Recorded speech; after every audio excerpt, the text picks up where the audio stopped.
ever, like, walk past a kosher butcher shop, those bustling places, and just kind of wonder what's actually happening in there. Yeah, yeah. It's this whole world where, like, really old traditions are still alive and well, Mm-hmm. but it's also a modern business, right? Right. So today, we're diving deep into the life and work of a kosher butcher. Absolutely. And it is fascinating. It's really easy to think, okay, butcher, they prepare meat. Right. But for a kosher butcher, it goes way beyond that, so much more. They're actually upholding this like central tradition to Jewish life and practice. I think that's what's so interesting to me. And we've got a great guide for this deep dive, right? Yeah. We're looking at RoleCatcher. They have this career guide, and they really went all in. Yes, they did. It's like they interviewed everyone from apprentices to, like, master butchers to really understand this world. They did a deep dive of their own. Exactly. It's really thorough. And one thing that's clear right away is there's so much more to this job than we think. Oh, absolutely. So walk me through it. I know there's the physical part, right? Yeah. You're cutting, trimming, all of that. Yeah. But what else is there? Well, it starts with like really knowing your stuff, a deep understanding of kashrut. Mm-hmm. Those are the Jewish dietary laws. And that's not just about, what kind of animal, it's the whole process. Oh, wow. How it was raised, slaughtered. Every step has to be humane and follow those religious guidelines. See, that's a detail I never even considered. So it sounds like you need those practical skills, but then this whole other layer of religious knowledge. Absolutely, a blend of both. Wow. And that's just the start.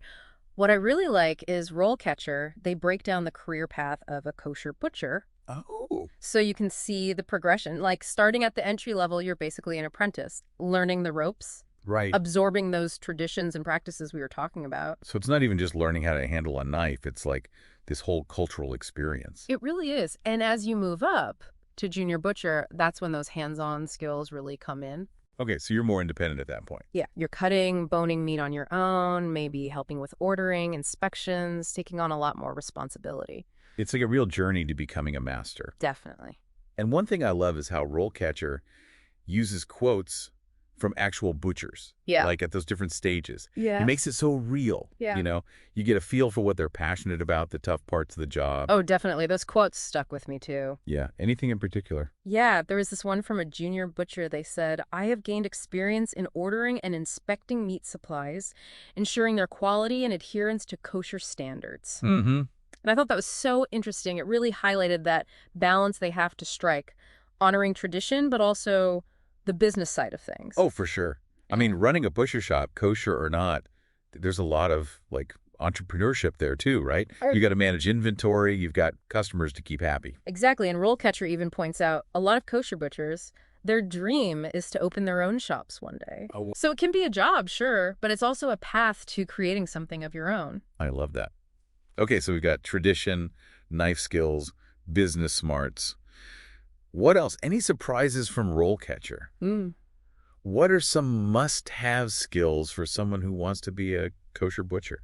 Well, I mean, obviously you need to be good with your hands, know your cuts of meat, but they highlight some things you might not expect. Like customer service is huge. Really? Yeah, building those relationships with your community, that's essential. That makes sense. It's such a personal thing. You're providing something that's literally at the center of people's cultural and religious practices. It is. And then beyond the people skills, there's math involved too. Cool. For managing inventory and even, get this, a bit of chemistry. Whoa, hold on. Really? Yeah. When it comes to food preservation, different techniques. I never would have thought of that. Chemistry. That just shows you how much depth, how much complexity there is to this profession. Oh, it's true.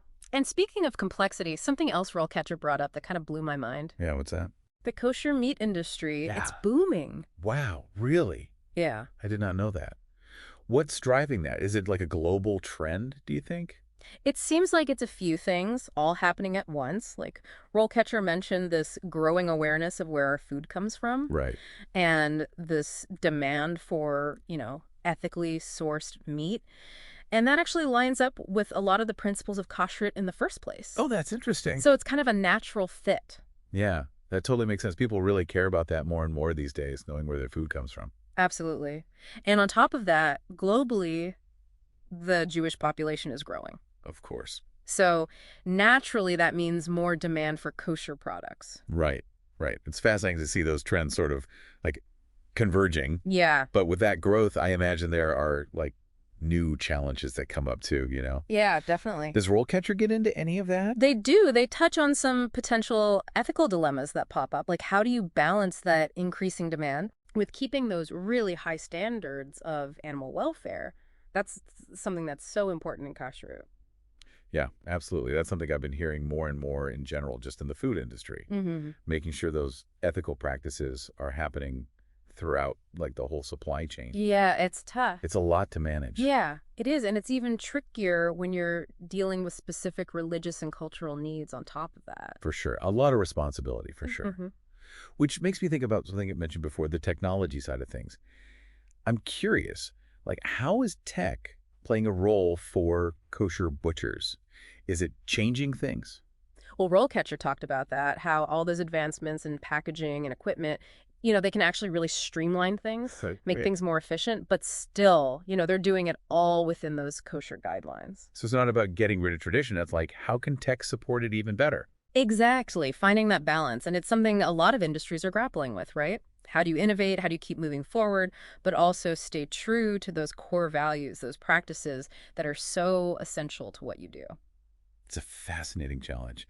And it makes me wonder, for someone who's just starting out in this field, does RoleCatcher give any advice? Like, do they talk about finding a mentor, things like that? You know what? They do give some really practical tips, especially when it comes to job interviews. Oh, interesting. Like, they actually list common questions you might get asked, so it's almost like you're getting a sneak peek into the interviewer's head. Oh, I like it. Interview prep 101.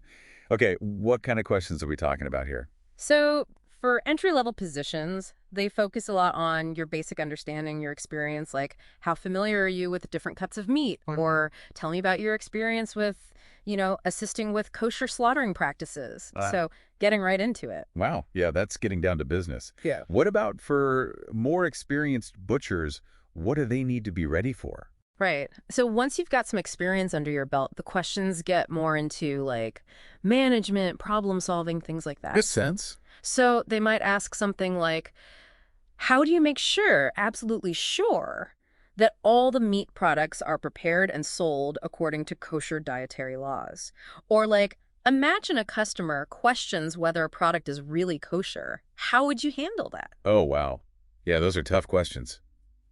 You got to be ready for anything. You do. It sounds like you really have to know your stuff, show that you're completely committed to those kosher practices. For sure, no cutting corners.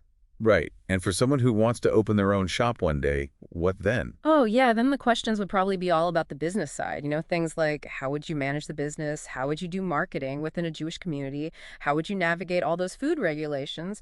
Because those are always changing. It's a lot to juggle, but it sounds incredibly rewarding for the right person. Yeah. You're not just building a business. You're kind of like a pillar of your community. Very true. And that sense of community, that seems to be a big part of what draws people to this kind of work. Yeah. It's not just a job. But, RoleCatcher, they brought up something kind of thought-provoking. What's that? It's about the career path for kosher butchers, and they were saying there's some limitations if you're outside of Jewish communities. Oh, that's interesting. I guess it makes sense. Like, it's such a specialized skill set. Right. Do you think there's a way to kind of bridge that gap, to share that knowledge, those traditions more broadly? That is a really good question. On the one hand, you have this craft that's so deeply rooted in a specific religion, a specific culture. But at the same time, there's all this growing interest in ethical food, sustainable practices, and those ideas, they line up with a lot of kashrut. Yeah, they do. So maybe there's an opening there for more dialogue, more sharing that could benefit everyone. It really makes you think, are there ways to bring those worlds together a bit more? It's amazing, at the start of this deep dive, I had no idea how much there was to learn about kosher butchers. Right. It's like what we always say, these deep dives, they really take you somewhere unexpected. They do. It's easy to forget, like when you see food, especially something like prepared meat, all the skill and the dedication that goes into it. Oh, absolutely. And especially with traditions like this, like kosher butchery, that have been passed down, like you said, for generations. Generations, it's amazing. And it makes you realize, even now, with everything so globalized, there's something so important about holding on to those traditions, those crafts, understanding them. 100%, 100%. It's what makes life richer, right? It's not just about the food itself, it's culture, history, just like understanding what it means to be human. That is so well said. So I think the takeaway here is next time you see a kosher butcher shop, take a second look. Yeah. It's more than just meat. It's a whole world in there, this tradition, this expertise, this deep, deep connection to community. And who knows, maybe someone listening, this sparked something for them. Maybe they'll go out and explore all the amazing cultures in their own neighborhoods. And that's what we love to hear. And if you do want to keep exploring this world, definitely check out RoleCatcher. Oh, yeah. That career guide is a deep dive in itself. It really is a deep dive for your deep dive. But for now, until next time, keep exploring, keep asking those questions, keep diving deep, everybody. And keep your knives sharp.